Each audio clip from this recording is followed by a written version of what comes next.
Hello प्यारे दोस्तों, स्वागत है आपका इंटरव्यू क्लासेस में। बात करेंगे अपने सामाजिक विज्ञान के मोस्ट इम्पोर्टेंट जो बहुवैकल्पिक प्रश्न यानी एमसीक्यूज है उनके बारे में। और इससे पहले एक पार्ट अपलोड कर दिया गया है, बहुत ही महत्वपूर्ण प्रश्न है। अगर आपने वो नहीं देखा तो यहाँ आई बटन पे क्लिक करके आप वीडियो देख सकते हैं।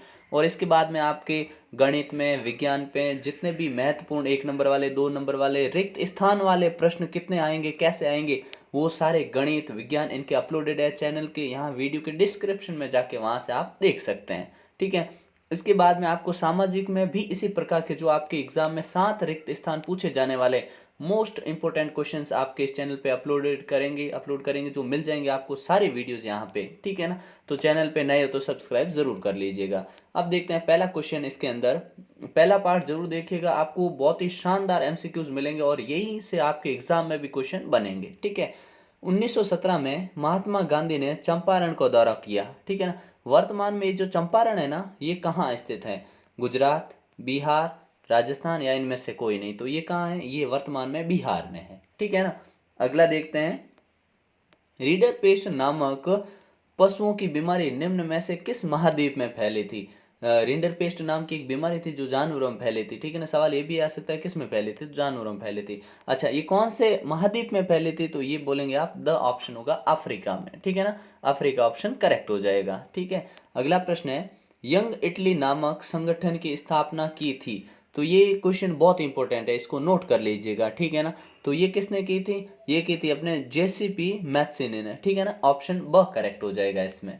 अगला है, निम्न में से किस प्रांत में सीढ़ीदार यानी सोपानी खेती की जाती है? तो ये सोपानी खेती कहाँ की जाती है? ये की जाती है अपने उत्तराखंड में। याद रखिएगा, किस में? उत्तराखंड में। ऑप्शन हो जाएगा द करेक्ट। सीढ़ीदार या सोपानी खेती कहाँ होती है? तो उत्तराखंड में होती है। अगला प्रश्न है, सरदार सरोवर बांध किस नदी पर बना हुआ है? तो सरदार सरोवर बांध जो है अपनी कौन सी नदी पर है? गुजरात में। और नदी कौन सी है? नर्मदा नदी। ऑप्शन ए करेक्ट हो जाएगा। नेक्स्ट प्रश्न देखते हैं, पटसन व पटसन निर्मित सामान का सबसे बड़ा उत्पादक देश कौन सा है? आपको उस देश का नाम बताना है जिसमें पटसन और पटसन से निर्मित होने वाला सामान सबसे ज्यादा बनाया जाता है। तो ये कौन सा देश है? ये है अपना भारत। ठीक है ना। ऑप्शन हो जाएगा अ करेक्ट। ठीक है। संविधान में हिंदी के अलावा, देखिए कितना आलिशान प्रश्न पूछा है, शानदार। क्या कि हिंदी के अलावा बताना है कि अन्य कितनी भाषाओं को मान्यता है। तो टोटल संविधान में अपनी जो भाषाएं अनुसूची में शामिल की गई, अनुसूचित भाषा में, उनमें 22 है। कितनी है? 22 है। लेकिन यहाँ तो 22 ऑप्शन ही नहीं है। अगर 22 होता तो भी इनकरेक्ट होता। क्यों? क्योंकि क्या बोला कि हिंदी के अलावा चाहिए। तो हिंदी एक हो गई। ठीक है। तो 22 में से एक कम करेंगे तो 21 भाषाएं हिंदी के अलावा है। ठीक है ना। ऑप्शन क्या होगा अपना? ऑप्शन द करेक्ट होगा। ठीक है ना। शानदार क्वेश्चन है। अगला देखते हैं, निम्न में से इनमें से कौन बहुजन समाजवादी पार्टी के संस्थापक हैं? ठीक है ना। तो बहुजन समाजवादी पार्टी के संस्थापक अपने कांसीराम। ठीक है ना। ऑप्शन हो जाएगा अ करेक्ट। ठीक है। अगला प्रश्न है, श्रीलंका कब स्वतंत्र हुआ? ये क्वेश्चन इतना इंपॉर्टेंट है कि मतलब बार बार ये आपके पूछा जाता है सवाल में। ठीक है ना। तो ये भारत के जस्ट बाद ये आज़ाद हुआ था। ठीक है ना। और भारत हुआ था 47 में और श्रीलंका हुआ था अपने 48 में। ठीक है ना। ऑप्शन ब करेक्ट होगा। अगला प्रश्न देखते हैं, निम्न में से कौन सा संगठन मानव विकास रिपोर्ट तैयार करता है? मानव विकास रिपोर्ट कौन तैयार करता है? तो ये अपने यूएनडीपी। क्या है? यूएनडीपी। ये याद रखिएगा। इसका पूरा नाम पूछे तो अपने हिंदी में क्या बोलेंगे कि संयुक्त विकास कार्यक्रम। ठीक है। संयुक्त विकास राष्ट्र कार्यक्रम। ठीक है ना। इस प्रकार से इसका पूरा नाम है। ठीक है ना। ये ध्यान रखिए। अगला है अपना नेक्स्ट क्वेश्चन, निम्न में से कौन सा संगठन, ये हो गया ना, 100 ऑप्शन कर देंगे ना इसमें। ठीक है ना। यूएनडीपी। ठीक है। अगला है क्वेश्चन, कारगिल फूड्स किस देश की बहुराष्ट्रीय कंपनी है? तो ये अपने किसकी है? अमेरिका की बहुराष्ट्रीय कंपनी है। ठीक है ना। फिर है कोपरा। ठीक है ना। कोपरा, ये इंपॉर्टेंट क्वेश्चन है। कोपरा का मतलब हो गया उपभोक्ता सुरक्षा अधिनियम। ठीक है ना। Consumer protection act. ठीक है ना। ऑप्शन स करेक्ट होगा, कोपरा का मतलब। ठीक है। अगला प्रश्न है, जर्मन बतूल प्रतीक है, ये किस चीज का प्रतीक है? ये आपको बताना है। तो देखिए, वीरता, स्वतंत्रता, गुलामी या एकता। तो ये वीरता का प्रतीक है। किसका है? वीरता का प्रतीक है। फिर जापान में सबसे प्राचीन मुद्रित पुस्तक। तो इस पुस्तक का नाम क्या है? तो पुस्तक है अपने डायमंड सूत्र, ठीक है ना, ऑप्शन ए करेक्ट होगा इसमें। क्या होगा? ऑप्शन ए करेक्ट है। फिर है नवीकरणीय योग्य संसाधन है, ऐसे संसाधन जो नवीकरणीय योग्य की श्रेणी में आते हैं वो कौन से हैं? तो कौन से हैं भाई? तो देखिए ऑप्शन क्या है अपने कि पवन ऊर्जा, जल, वन या ये सभी, तो ये सारे आएंगे, ठीक है ना। सुनहरा रेशा, क्वेश्चन रिपीट हो रहा है। जो क्वेश्चन रिपीट हो रहे हैं यकीन मानिए कि आपके एग्जाम के लिए बहुत इंपॉर्टेंट है, ठीक है ना। तो क्या पूछा कि ये बार बार पेपर में आने वाले प्रश्न हैं, ठीक है ना, तो इनको एक बार हल्का सा छोटे से वीडियो बनते हैं, इनको आप एक बार नज़र से निकाल दीजिए, देख लीजिए, ताकि एग्जाम में यहाँ से क्वेश्चन बने तो आपके कोई क्वेश्चन इनकरेक्ट नहीं हो। और जब आप एग्जाम दे के एग्जाम हॉल से बाहर आएंगे ना, तो आपको लगेगा कि हाँ, जो आपने समय व्यतीत किया वो बहुत ही शानदार रहा आपका, ठीक है ना, और रिजल्ट भी आपको शानदार मिलेगा। अब क्या बोला है कि श्रीलंका कब स्वतंत्र राष्ट्र बना? तो ये 1948 में बना, ठीक है। अब देखिए ये क्वेश्चन हमने 3 बार इसके बारे में बात कर ली, तो अब आप इसको भूल नहीं सकते, तो ये आपसे गलत भी नहीं होगा, ठीक है ना।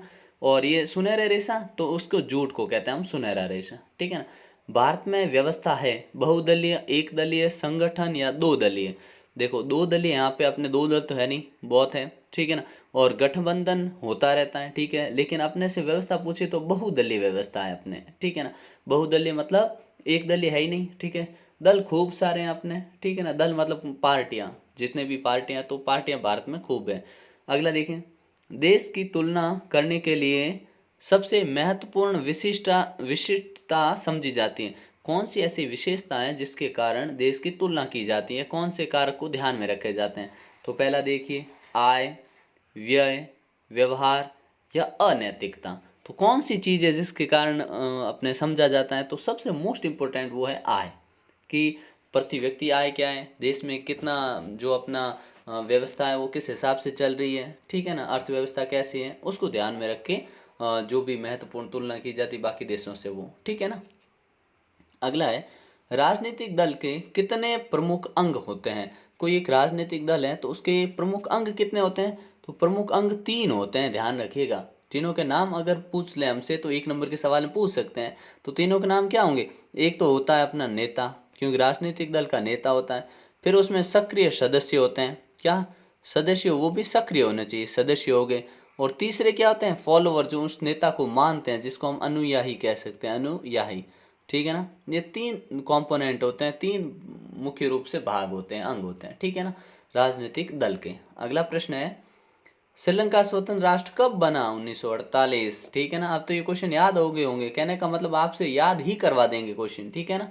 अगला है, बहुजन समाजवादी पार्टी के काशीराम, ठीक है ना, ऑप्शन द करेक्ट हो गया। वृहत उत्पादन के प्रेरणता कौन थे? तो ये अच्छा क्वेश्चन है, ठीक है। तो वृहद उत्पादन के प्रेरणता किनको माना गया है? तो ये माना गया अपने रतन टाटा, ठीक है, जमशेदजी टाटा, रतन टाटा, ठीक है। अगला है, स्पिनिंग जेनी का आविष्कार किसने किया था? ये भी क्वेश्चन दूसरी बार आया है, रिपीट हुआ है, ठीक है। तो स्पिनिंग जेनी का किसने किया था? हारग्रीव, ऑप्शन अ करेक्ट होगा। फिर अगला प्रश्न देखते हैं, इनमें से कौन सी फसल खरीफ की फसल है? मतलब आपको बाकी रबी की दे रखी है, एक बीच में खरीफ दे रखी है, तो खरीफ कौन सी होगी? अपनी बाजरा, यहाँ पे टिक लगाया हुआ एकदम सही है। फिर ऊर्जा के परंपरागत स्रोत का उदाहरण है, तो परंपरागत ऊर्जा का स्रोत कौन सा होगा? तो हम कहेंगे ये अपने होगा कोयला। क्या होगा? कोयला, ठीक है।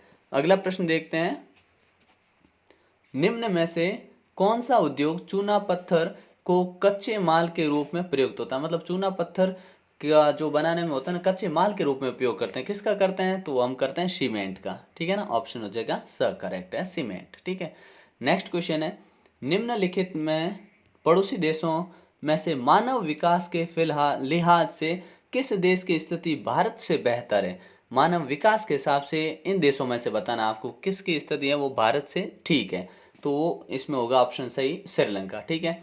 इन मुकाबले में नेपाल, पाकिस्तान, बांग्लादेश के मुकाबले श्रीलंका के ठीक है, ठीक है ना। अगला है, एक वस्तु का निर्माण अर्थव्यवस्था के किस क्षेत्र के अंतर्गत आता है? अच्छा, वस्तु का निर्माण किया जा रहा है, तो जो निर्माण की जो स्थिति होती है ना, वो आती है अपने द्वितीय क्षेत्र में आती है। किसमें? द्वितीय क्षेत्र में। प्राथमिक में आते हैं अपने जो उपभोक्ता मतलब जो उत्पादक होते हैं ना, जिनका हम कच्चे माल के रूप में उपयोग करते हैं, तो वो सारे प्राथमिक में, द्वितीय में निर्माण आता है और तृतीय में सेवाएं आती हैं। ठीक है ना। अगला देखो, सरकार द्वारा अवरोधों को हटाने की प्रक्रिया, जो अवरोध सरकार हटाती है वो कौन सी होती हैं? वो होते हैं अपने उदारीकरण। क्या बोलेंगे? स ऑप्शन हो जाएगा उदारीकरण। जहाँ सरकार उदारीकरण मतलब थोड़ी छूट देती हैं, जो नियम होते हैं उनमें ढील देती है, ताकि काम और बेहतरी से हो सके, लोग व्यापार अच्छे से कर सकें। फिर अगला प्रश्न है कि निम्नलिखित में से, क्वेश्चन छुप गया, एक सेकेंड, किसे प्राकृतिक संसाधन का भंडार सीमित है? इनमें से किसका है ना वो सीमित है? तो देखिए, खनिज तेल का सीमित है, बाकी पवन ऊर्जा, सौर ऊर्जा, जलीय ऊर्जा खूब है अपने पास। ठीक है ना। अगला है कि सरिस्का बाग परियोजना किस राज्य में स्थित है? तो वो अपने है राजस्थान के अंदर। कहाँ है? राजस्थान के अंदर। ठीक है। अगला प्रश्न देखते हैं, कृषि एक व्यवसाय है किस प्रकार का? द्वितीयक, तृतीयक, प्राथमिक या अस दोनों? तो इसमें कौन सा होगा? तो कृषि जो है ना, आपने याद रखिएगा, ये प्राथमिक है। ठीक है ना। द्वितीयक वो होते हैं जिसमें चीज़ें बनाई जाती हैं, प्राथमिक वो जो मेन उत्पादक होते हैं उनका उपयोग करके चीज़ें बनाना द्वितीयक, और तृतीयक सेवा का क्षेत्र आता है, जिसमें स्कूल है, बैंक है, ऐसी चीज़ें आती हैं। ठीक है ना। अगला है, निम्न में से कौन सा राज्य बॉक्साइट का सबसे बड़ा उत्पादक है? बहुत ही शानदार प्रश्न है कि सबसे बड़ा बॉक्साइट का उत्पादन जो करता है ना वो है, कौन सा है? तो झारखंड, ओडिशा, मध्य प्रदेश या पश्चिम बंगाल? तो करेक्ट ऑप्शन होगा अपना ओडिशा, ऑप्शन ब हो जाएगा। ठीक है ना। अगला है, हीराकुंड परियोजना किस नदी पर बनाई गई है? हीराकुंड जो परियोजना ना वो कौन सी नदी पर है? गंगा, यमुना या महानदी या नर्मदा नदी? तो आप जानते हैं कौन सी नदी पर है? ये है अपने महानदी पर। और ये जो महानदी है ना, माही नहीं, महानदी। ठीक है ना। और ये महानदी की क्या खास बात है कि यहाँ पे उड़ीसा, ये कहाँ पे है? ये उड़ीसा में है। ठीक है ना, ये भी ध्यान रखिएगा। अगला प्रश्न है कि गांधी इरविन समझौता कब हुआ था? गांधी और इरविन के बीच में जो समझौता हुआ वो 5 मार्च 1931 को हुआ था। ठीक है। फिर है, 1840 के दशक तक इंग्लैंड का कौन सा उद्योग सबसे बड़ा उद्योग बन चुका था? इंग्लैंड का कौन सा उद्योग है वो सबसे बड़ा उद्योग? तो ये बना था अपने सूती वस्त्र उद्योग, ऑप्शन ब करेक्ट होगा। ठीक है। नेक्स्ट क्वेश्चन देखते हैं, जर्मनी में एकीकरण की आधारशिला किसने रखी? कौन वो व्यक्ति थे जिन्होंने बोला कि जर्मनी में एकीकरण होना चाहिए? नेपोलियन थर्ड, विलियम प्रथम, बिस्मार्क या नेपोलियन बोनापार्ट? तो वो व्यक्ति कौन थे? तो हम बोलेंगे इसमें वो बिस्मार्क थे, जिन्होंने कि वहाँ पे नींव रखी थी। ठीक है ना। क्या हो जाएगा अपने? बिस्मार्क। अगला है, बेल्जियम की राजधानी है? तो ये बहुत बार सवाल पूछा है। ठीक है ना। तो ब्रुसेल्स है। कौन से? ब्रुसेल्स। केंद्र और राज्य सरकार दोनों कानून बना सकती है, जिस पे दोनों कानून बना सकती है वो कौन सी सूची है? संघ सूची, राज्य सूची, सुरक्षा, सड़क सुरक्षा या फिर अपने समवर्ती सूची? तो दोनों सरकारें जहां कानून बनाते हैं उसे हम कहते हैं समवर्ती सूची। ठीक है ना। इसमें केवल केंद्र सरकार बनाती है, इसमें केवल राज्य सरकार बनाती है, इसमें दोनों बना सकते हैं। तो ऑप्शन अपना द करेक्ट हो जाएगा। ठीक है ना। इस प्रकार से एक क्वेश्चन है। जल्द ही आपको और क्वेश्चन मिलेंगे फिल इन द ब्लैंक्स वाले, खाली जगह, और वन लाइनर मतलब जिनका आंसर आपको एक लाइन में देना है, ऐसे खूब सारे क्वेश्चन मिलेंगे और आपकी बेहतरीन प्रैक्टिस करवाई जाएगी। वीडियो को दोस्तों के साथ शेयर ज़रूर करें ताकि उनकी भी प्रैक्टिस शानदार हो सके, और लगातार बस आप तैयारी करते रहिए। कोई डाउट आता है तो कमेंट सेक्शन में आप पूछ सकते हैं। ठीक है। मिलते हैं नेक्स्ट पार्ट में, तब तक के लिए जय हिंद, जय भारत।